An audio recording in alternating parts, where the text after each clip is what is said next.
ایک اور جو اہم مسئلہ ملک کے اندر اس وقت اوج پر ہے وہ ہے سینٹ کے انتخابات۔ پاکستان کے دو ایوان ہیں، دو اسمبلیاں، تین قسم کی اسمبلیاں ہیں۔ ایک صوبائی اسمبلی ہوتی ہے، یعنی صوبائی نمائندے جو عوام ووٹ دیتے ہیں، منتخب ہوتے ہیں، صوبے کی اسمبلی بنتی ہے، اس کے اندر جاتے ہیں۔ اور ایک قومی اسمبلی ہوتی ہے جس میں قومی نمائندے انتخاب ہوتے ہیں۔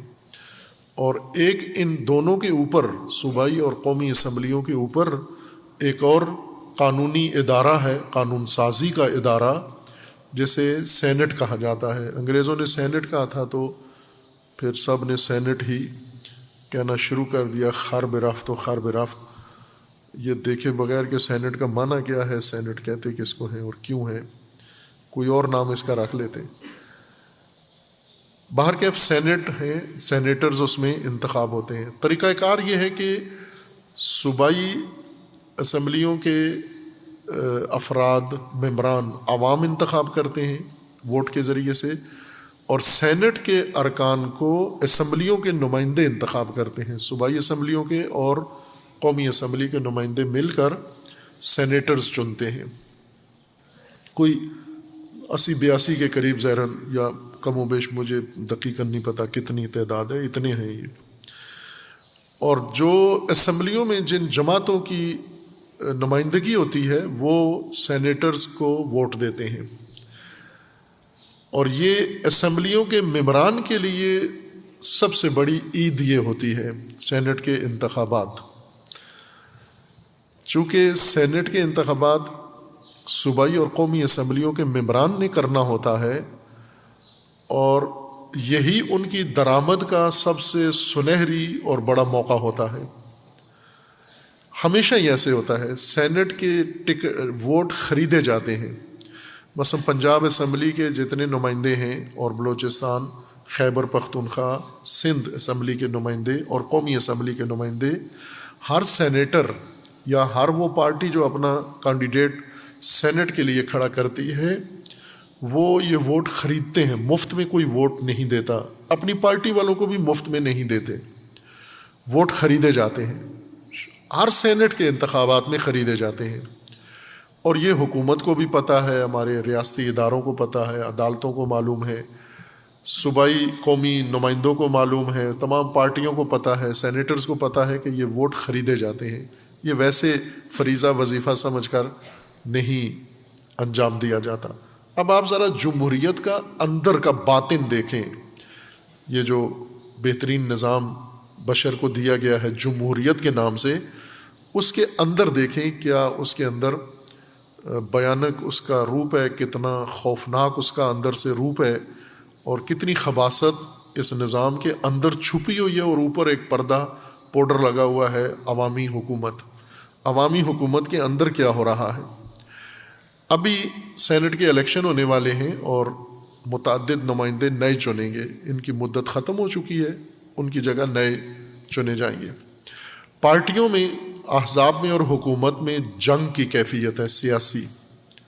ایسے میں اسمبلی کے نمائندوں کی عید ہو گئی ہے، چاندی ہو گئی ہے، بلکہ اور بھی کوئی بڑا لفظ کہیں، یعنی شاید انہیں زندگی میں اتنی خوشی کسی وقت نہیں ہوتی قومی اور صوبائی اسمبلی کے نمائندوں کو جتنی سینٹ کے انتخابات کے موقع پر ہوتی ہے۔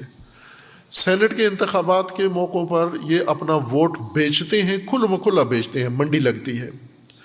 اس وقت جو موجودہ ریٹ ہے، جو وزیر اعظم صاحب نے اناؤنس کیا ہے، خود ہمارے وزیر اعظم صاحب جو بہت اعلیٰ غیر سیاسی بصیرت رکھتے ہیں، انہوں نے یہ اعلان کیا ہے کہ اس وقت سینٹ کے ایک ووٹ کی قیمت 70 کروڑ روپے ہے۔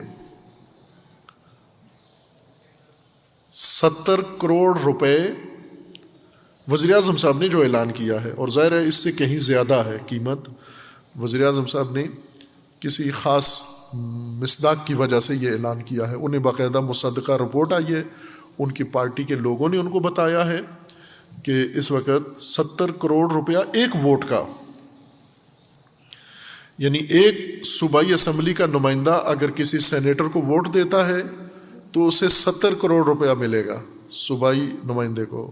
قومی اسمبلی کا نمائندہ اگر ووٹ دیتا ہے تو 70 کروڑ روپیہ اس کو ملے گا. اور ان کو کئی ووٹ چاہیے ہوتے ہیں، ایک ووٹ سے نہیں بلکہ متعدد ووٹ ایک سینیٹر کو چاہیے ہوتے ہیں، اور ہر ووٹ 70 کروڑ روپے میں بکتا ہے اور خریدا جاتا ہے.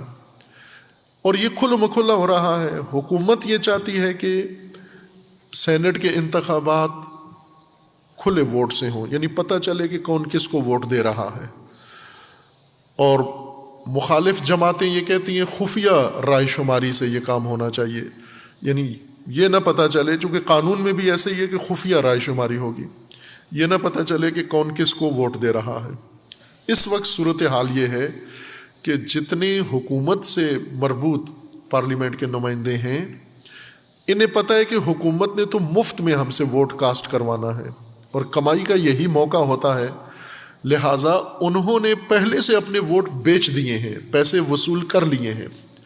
پاکستان کے اٹارنی جنرل یعنی پاکستان کا سرکاری وکیل اعظم جو پاکستانی قانونی کیسز کی پیروی کرتا ہے، انہوں نے عدالت میں یہ بیان دیا ہے کہ اسلام آباد کی سڑکوں پر اس وقت لوگ پیسوں کے ڈالروں کے بریف کیس بھرے ہوئے گھوم رہے ہیں اور نمائندے خرید رہے ہیں. یہی صادق اور امین نمائندے، یہی عوام کے نمائندے، یہی ملک بچانے والے نمائندے، یہی جو تقریریں آپ کے سامنے کرتے ہیں کہ اگر ملک بچانا ہے تو ہمیں ووٹ دو، اور جن پر لوگ آنکھیں بند کر کے انہیں ووٹ دے دیتے ہیں، یہ ہر ووٹ کے بدلے 70 کروڑ روپیہ وصول کر رہے ہیں. اب ان کو کئی ووٹ دینے ہوتے ہیں، کئی نمائندوں کو ووٹ دینے ہوتے ہیں. جس پارٹی نے ان کو زیادہ ووٹ دیے یہ اس کے ووٹر ہو جائیں گے یہ. اور کچھ ایسے نمائندے بھی ہیں جو آزاد کھڑے ہوئے ہیں سینٹ کے الیکشن میں، آزاد نمائندے جو کسی پارٹی کے رکن نہیں ہیں، انہوں نے زیادہ ریٹ لگا کے دیا ہوا ہے کہ اگر ہمیں ووٹ دو تو ہم 80 کروڑ دیں گے، 90 کروڑ دیں گے، یا 1 ارب روپیہ آپ کو دیں گے. اور وہ پیسہ باقاعدہ پاکستان میں تقسیم ہو رہا ہے اور یہ کھل مکھلا ہے. چیف جسٹس پاکستان نے اس پہ اظہار افسوس کیا ہے کہ ووٹ خریدا جا رہا ہے. الیکشن کمیشن کو بلا کر ڈانٹا ہے کہ تم کیا تماشا دیکھ رہے ہو، اور تماشا لگایا ہوا ہے کہ کروڑوں روپے میں ووٹ بک رہا ہے. اور اسی طرح وزیر اعظم صاحب نے اقرار کیا ہے، حکومت پوری ڈری ہوئی ہے کہ ہماری پارٹی کے ووٹ تو دوسرے خرید لیں گے. اور اسی طرح باقی پارٹیوں کے اندر بھی ایک جنگ پیسے کی ہو رہی ہے اور دڑا دڑ ووٹ خریدے جا رہے ہیں اور ووٹ بیچے جا رہے ہیں. اور قوم دیکھ رہی ہے کہ یہ خریدے ہوئے ہارس، ان کو ہارس ٹریڈنگ کہتے ہیں، نمائندے خریدنا گھوڑوں کی تجارت کہا جاتا ہے. مغربی لفظ ہے، پاکستان میں اس کو ترجمہ اگر کریں تو تھوڑا سا بازاری ترجمہ بن جاتا ہے. یعنی گھوڑا نسلی گھوڑا ہوتا ہے، گھوڑا تو ایک اچھا جانور، مفید جانور ہوتا ہے. ایک گھوڑے، خچر اور گدھے کے درمیان میں ایک جانور ہوتا ہے بیکار، ناکارہ، جس کو اردو میں ٹٹو کہتے ہیں. یعنی بالکل ناکارہ جانور، نہ کھانے کے قابل ہے نہ کوئی کام کرتا ہے، اور وہ کوئی خرید لے مہنگے داموں. اصل میں ہارس ٹریڈنگ کا مطلب یہ ہوتا ہے کہ سیاسی ٹٹو خریدے جا رہے ہیں، یہ جو کسی قابل نہیں ہے، نہ ملک کی کوئی خدمت کر سکتے ہیں. اور یہ نام ہارس ٹریڈنگ یورپ نے ان کو نام دیا ہے. علامہ اقبال نے ان کو 200 خر کہا ہے. علامہ اقبال نے فرمایا تھا نا کہ گریز از طرز جمہوری غلام پخت کاری شو، کہ از 200 خر کار انسانی نمی آیت.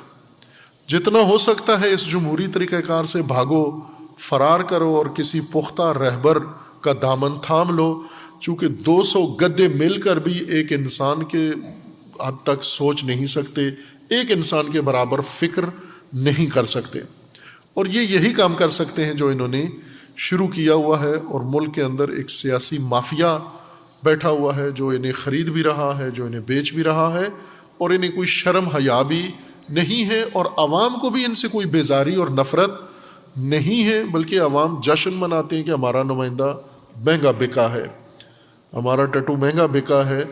علاقے والے بڑا فخریہ طور پر یہ کہتے ہیں خوب یہ المیہ ہے جمہوریت کا اندرون ہے۔ ایک جمہوریت کا بھانڈا پھوڑا ٹرمپ نے، بائیڈن نے باقاعدہ اعلان کیا ہے کہ امریکہ میں جمہوریت ایک ڈھونگ ہے، ڈرامہ ہے، کوئی جمہوریت نہیں ہے۔ اس نے اپنے الفاظ میں کہا، میں ترجمہ کر رہا ہوں اس کا، اس نے کہا کہ ٹرمپ نے پارلیمنٹ پر حملہ کروایا ہے، کانگریس پر حملہ کروایا ہے، اور پھر اس کے بعد کانگریس نے بیٹھ کر، سینٹ نے ٹرمپ کا مواخذہ کرنے کی کوشش کی ہے، اور سینیٹرز نے ٹرمپ کو معاف کر دیا ہے کہ اس کی کوئی غلطی نہیں ہے، اگر اس نے پارلیمنٹ پر حملہ کروایا ہے تو اس کا حق بنتا تھا، جمہوری حق ہے اس کا، اور ٹرمپ کا مواخذہ ہونے نہیں دیا۔ موجودہ صدر نے سابقہ صدر سے کے مواخذے سے بریت کی، اس بعد یہ اعلان کیا ہے کہ امریکہ میں جمہوریت بہت کمزور ہے، ساری دنیا سے زیادہ، یعنی دوسرے لفظوں میں یہ وہ کہہ رہا تھا کہ یہ جمہوریت بکواس ہے، ڈرامہ ہے، امریکہ میں کوئی جمہوریت نہیں ہے، طاقت اور پیسے کا کرشمہ ہے، جس کی طاقت ہے وہ خریدتا ہے۔ جمہوریت کا مطلب یہی ہے، نمائندے عوام خریدتے ہیں اور سینیٹر نمائندے خریدتے ہیں، اور اوپر سرمایہ دار سینیٹر خریدتے ہیں۔ یہ سب ایک تجارت ہے، اور بہت گندی تجارت ہے، جس میں ملکی مفادات اور قومی مفادات قربان ہوتے ہیں۔ ان لوگوں نے مل کر پاکستان کا بیڑا غرق کیا ہے، معاشی تباہی، معاشرتی فساد اور تعلیمی گراوٹ کا یہ لوگ سبب ہیں، اور یہی پھر بار بار آپ عوام بھی انہی کو چنتے ہیں اور انہی سے امید و توقع رکھتے ہیں۔ یہ ایک افسوسناک المیہ پاکستان کے اندر جاری ہے۔